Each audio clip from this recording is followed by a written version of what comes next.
रहे हैं ना, 15 लोग गोमाटी से बैठे हैं। देखिए गोमाटी से बैठे हैं, जिसे आए बना रहे हैं जबरदस्ती। गोमाटी टिकट कहाँ से बनता है? गोसाई बाजार का बनता है, गोसाई बाजार से नहीं झूठा ही बनता है, बनेगा लालगंज का। झूठा ही बनता है। गोमाटी से बनता है, तू गोसाई बाजार का बनता है गोमाटी का। ये लोग जबरदस्ती रोड बनवा रहे हैं। बयान देते जो बयान देना तो ठीक है, दीजिए। हम अभी दयाशंकर सिंह बयान हाँ बता दो। रोगा से बैठी है, गोमाटी से बैठी है। रोगा का क्या है? गोमाटी गोसाई बाजार है धाम। हाँ, गोसाई बाजार से आगे से रोगा नहीं पता है, बस रिकॉर्डिंग करिए आप लोग। गोमाटी से बैठी है ना, रोगा के जैसे आगे। गोमाटी से बैठी। हाँ तो ठीक है, रिकॉर्डिंग हम ये पेश करेंगे। भैया कहाँ से बैठी है आप? हाँ बस गोमाटी से बैठी है ना। हाँ तो साथियों नमस्कार, मैं अवनीश त्रिपाठी आपके बीच एक वीडियो के माध्यम से आया हूँ।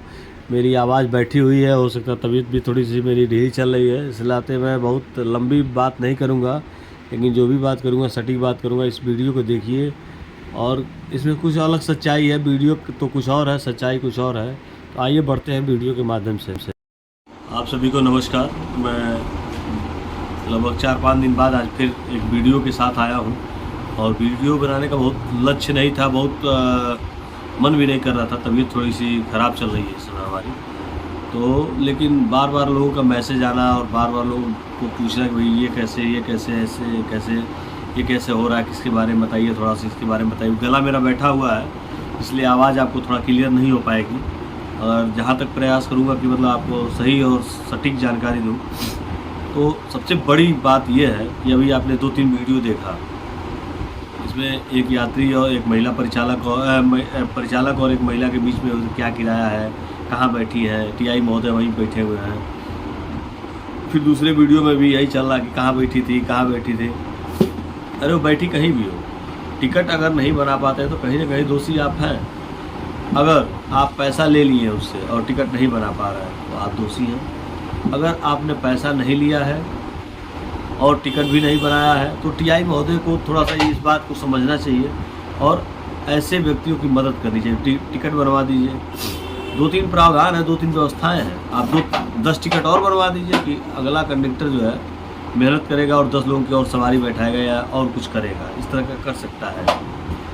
और फिर एक वीडियो में आपने देखा कि एक महोदय है जो डंडा लेकर जो है पार्किंग में है, अपना गाड़ी बढ़वा रहे हैं। क्या हो रहा है, परिचालक कुछ और कह रहा है, भाषा, और उससे तो लग रहा है कि दोनों लोगों में खींचातानी चल रही है।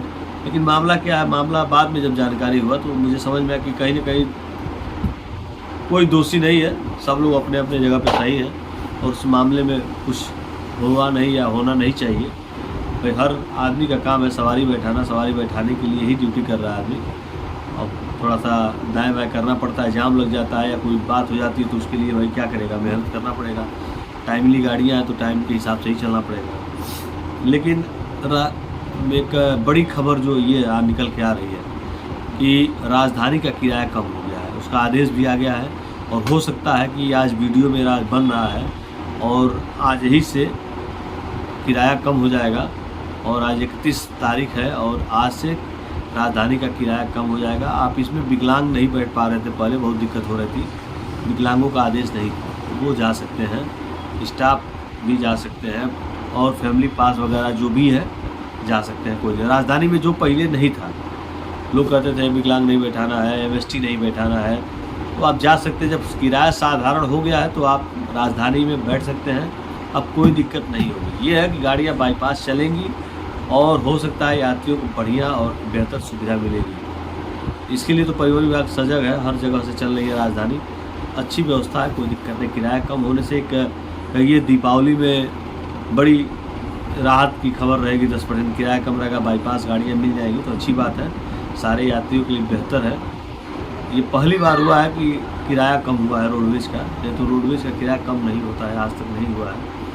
और एक दिल्ली की खबर है, दिल्ली की खबर ये है कि BS6 और BS3 और BS4 दिल्ली में गाड़ियाँ नहीं जाएंगी। जो परिवहन विभाग की पुरानी गाड़ियाँ थी वो नहीं जाएंगे। अगर कोई पुलिस पकड़ता है तो चालान वगैरह कर सकते हैं और दिक्कत का सामना करना पड़ सकता है।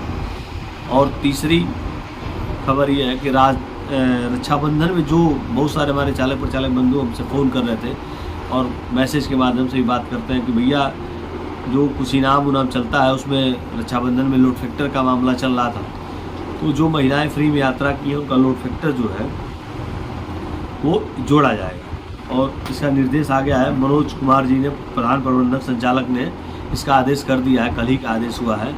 तो ये एक बड़ी राहत की खबर है चालक प्रचालकों के लिए। राजधानी का किराया कम हुआ, ये लोग जो आम जनता उनके लिए बड़ी खुशखबरी है। और दिल्ली में पुरानी गाड़ियाँ नहीं चलेंगी, ये भी खबर अच्छी है। क्योंकि प्रदूषण की वजह से सारा दिल्ली में दिक्कत है। तो दिल्ली में प्रदूषण के नाते परेशान है दिल्ली, वहाँ ठीक है। और 2-3 चीज़ें और हैं जिसमें मैसेज के माध्यम से, हो सकता है वीडियो लंबा हो जाएगा थोड़ा सा, लेकिन अगर आप सुनेंगे तो अच्छा लगेगा, जानकारी आपको मिलेगी। तो कभी कभी जैसे कुछ लोगों का प्रश्न, 1-2 नहीं, हमको लग रहा है कि 50-60 की संख्या में जब प्रश्न आता है तो उसको प्रश्न को उठाने में ही मज़ा आता है। तो एक प्रश्न है कि क्या कभी परिवहन विभाग में नियमित भर्ती होगी? तो सही और कान खोल कर सुन लीजिए कि परिवहन विभाग में संविदा और आउटसोर्सिंग के अलावा कहीं नियमित भर्ती नहीं होगी। अगर भर्ती भी होगी तो आउटसोर्सिंग के माध्यम से होगी, क्योंकि बीजेपी की सरकार है और ये ठेका पद्धति के माध्यम से ही भर्ती करते हैं, पहले से भी करते आ रहे हैं और आज भी करते आ रहे हैं। अब सोचिए कि एक आदमी अगर नियमित भर्ती होगा तो उसकी 40,000 तनख्वाह होगी, और 4 आदमी जो है आउटसोर्सिंग में भर्ती होंगे तो 10-10 हज़ार में काम करेंगे और 2-3 महीना तनख्वाह भी नहीं देना पड़ेगा, कोई दिक्कत नहीं, कोई हल्ला नहीं करने वाला है। ये सभी लोग नए भर्ती जितने वाले हैं सब लोग जानते हैं, मुस्कुरा भी रहे होंगे वीडियो देखते देखते और गाली भी दे रहे होंगे कि भैया आपने बहुत समझाया था हमको भर्ती के लिए और हम लोगों ने भर्ती में आए और उसके बाद हम लोग को तनख्वाह नहीं मिल रही है।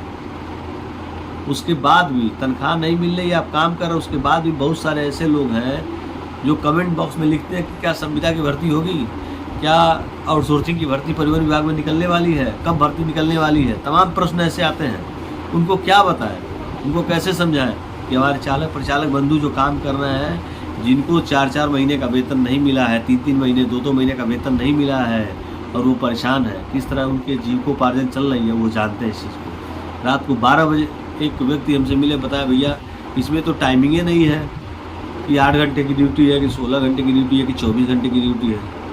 11 बज गया, सुबह 5 बजे से निकले थे। तो भाई गाड़ी का रोटेशन रहेगा तो किलोमीटर तो आपको करना है, क्योंकि किलोमीटर में ही आपको पैसा मिलना है। जो भी पैसा आप प्राप्त करेंगे, तनख्वाह या वेतन जो भी है, आपका किलोमीटर के हिसाब से बनेगा। तो मजबूरी है, किलोमीटर नहीं पूरा करेंगे तो वेतन कहाँ से मिलेगा। और एक और प्रश्न बार बार पूछा जा रहा है कि WT वालों का क्या होगा, WT वालों का क्या हो गया। देखिए, अभी जो आंदोलन हुआ था, कार्यक्रम लखनऊ में चला था जिसमें रजनीश अवस्थी द्वारा किया गया था, और उसमें आर्बिट्रेशन के माध्यम से लोगों को ज्वाइनिंग कराने के लिए आदेश हो गया है। लेकिन उसमें आर्बिट्रेशन में अगर आपका कोई WT का पेंडिंग का मामला है तो आपका भर्ती नहीं होगा, स्पष्ट जान लीजिए। भले आपको कोई मूर्ख बना रहा हो तो मैं मूर्ख नहीं बनाऊंगा। अगर आपका WT वाला मामला कोई भी है, पेंडिंग है, तो आपका भर्ती नहीं होगा। वो मौका किसको दिया जा रहा है? जो लॉन्ग एब्सेंट वाले हैं या किसी कारणवश गलती से उनका WT बना, हेयरिंग नहीं हुआ और उनको विभाग से बाहर निकाल दिया गया, तो ऐसे लोगों को लेंगे और उनकी हेयरिंग कराई जाएगी। और हेयरिंग में निर्दोष साबित होते हैं उनकी भर्ती होगी, अगर दोषी साबित होंगे तो उनको विभाग से बाहर कर दिया जाएगा। दूसरी चीज़, इसमें अगर जिसको एक बार पहले मौका मिल चुका है फिर दोबारा मौका नहीं मिलेगा, ये भी जान लीजिए। अगर आप एप्लीकेशन देते हैं तो ये बहुत सारी चीज़ें हैं, जानना बहुत जरूरी है। तीसरी बात, मृतक आश्रितों का क्या होगा? काफ़ी प्रश्न बार बार पूछा जा रहा है, काफ़ी लोगों द्वारा कहा जा रहा है। कई लोगों द्वारा ये कहा जा रहा है कि हम लोग जनता दरबार में जाएं, हम लोग मुख्यमंत्री तो बिल्कुल जाना चाहिए भाई। आपको नौकरी मिलेगी तो क्या उसके लिए आप नहीं प्रयास करेंगे तो हम प्रयास करेंगे। रोडवेज में जितने भी संगठन है केवल चंदा कटाने के लिए है, जान लीजिए। चंदा कटा लेंगे, आप उनके संपर्क में आ जाएंगे, फिर उनका अपना काम धंधा चलता रहेगा, आपका भी काम धंधा चलता रहेगा। तो ये सारी चीज़ें हैं, आपको मेहनत करना पड़ेगा। मृतक आश्रितों की संख्या 1000 है, अगर 1000 एक जगह खड़े हो जाएँ तो अच्छे अच्छे लोगों की पैंट गीली हो जाएगी। लेकिन खड़ा कौन होगा, लीडर कौन बनेगा, मुखिया कौन बनेगा, कौन सबको इकट्ठा करेगा? अगर कोई बुलाते भी है तो मुश्किल से 100-50 की संख्या में जाते हैं, फिर हल्ला गुल्ला करके चले जाते हैं। तो ये सब दिक्कत है, क्या करिएगा। नई भर्ती के बारे में बहुत लोग पूछ रहे हैं कि नई भर्ती होगी कि नहीं होगी। तो नई भर्ती अब नहीं होगी, जान लीजिए, स्पष्ट जान लीजिए। कारण ये कि जहाँ जहाँ चालक प्रचालकों की भर्ती हुई है और कुछ जगह इंटरव्यू हुए हैं, कुछ लोगों का कॉल लेटर नहीं मिला है, कुछ लोगों का सब कुछ हो गया, सिक्योरिटी जमा हो गया, ड्यूटी नहीं मिल रहा है। कई लोग हमारे पास फ़ोन करते हैं, भैया हमने सब कुछ जमा कर दिया, इंटरव्यू हो गया, सिक्योरिटी जमा कर दी, अभी ज्वाइनिंग नहीं मिली है। तो ऐसे लोगों की ज्वाइनिंग मिलेगी, लेकिन नई भर्ती नहीं होगी, नई कोई व्यवस्था नहीं निकलेगी जिसमें आप ऑनलाइन फार्म भर सकते हैं। 2018 में निकला था, फिर 2023 में निकला था, अब इसके बाद 2028 में निकलेगा। 5 साल पे निकलता है। अगर आउटसोर्सिंग के माध्यम से भर्ती हो सकता है कि अगले साल करें, लेकिन अभी कुछ समय बाद आचार संहिता लग जाएगी। 6 महीने आप हड़ताल कर सकते हैं, ना नई भर्ती कर सकते हैं, ना नई कोई नया काम नहीं कर सकते हैं। तो ये सब दिक्कतें हैं। फिर उसके बाद बोल रहे हैं कि क्या आउटसोर्सिंग वालों और संविदा वाले कभी नियमित होंगे, तो स्पष्ट जान लीजिए अब कभी नियमित नहीं होंगे। मैं कह रहा हूँ भले वेतन बढ़ जाएगा, वेतन बढ़ जाएगा, नियमित नहीं होगी, क्योंकि जन सूचना के तहत मांगा गया था, जिसमें उसने स्पष्ट कह दिया कि आप आबद्ध मजदूर हैं और आपका बस जब तक ज़रूरत रहेगा तब तक हम काम लेंगे, जब ज़रूरत ख़त्म हो जाएगी हम आपको निकाल बाहर कर सकते हैं। स्टम्प पेपर जो हम लोग भर के देते हैं, 11 महीने का जो बांड भरते हैं, उसमें भी ये सब सारी चीज़ें लिखी रहती हैं और हम केवल दस्तखत करके चले आते हैं सादे स्टम्प पे, हम उसमें जानने का प्रयास नहीं करते। बहुत सारे नियम कानून हैं, ये सब चीज़ें हैं। अब क्या बताया जाए, वीडियो को देखिएगा। और मैं चाहूँगा जितने भी हमारे साथ हैं नए आ रहे हैं तो सब्सक्राइब कर लें, चैनल को थोड़ा सा सहयोग करें और अधिक से अधिक वायरल करने का वीडियो, अगर जितना अधिक से अधिक लोगों तक पहुँचेगा, लाभ आपको भी मिलेगा, हमको भी मिलेगा। दूसरी बात कि आउटसोर्सिंग वाले जहाँ जहाँ वेतन नहीं पाए हैं, देखिए भाई साहब, आप सुन लीजिए, मैं भड़काऊँगा नहीं, न कोई ऐसी बात कहूँगा, केवल समझने का और इशारे का काम है। ठीक है कि अगर एक आदमी रहेगा उसको कभी भी तोड़ा जा सकता है, लेकिन 5 आदमी, 10 आदमी, 20 आदमी, 50 आदमी रहेगा तो तोड़ा नहीं जा सकता है। तो बहुत जल्द दीपावली आने वाली है, एक एप्लीकेशन आप लोग बना लीजिए 10-20 की संख्या में जुटकर कि अगर दीपावली तक हमारा पेमेंट नहीं हुआ तो हम ड्यूटी नहीं करेंगे, हम घर चले जाएंगे। अगर इस तरह का दबाव बना सकते हैं तो अपने अधिकारियों और बड़े लोगों तक पहुंचाइए, दबाव बनाइए, हो सकता है वेतन आप लोगों का मिल जाए।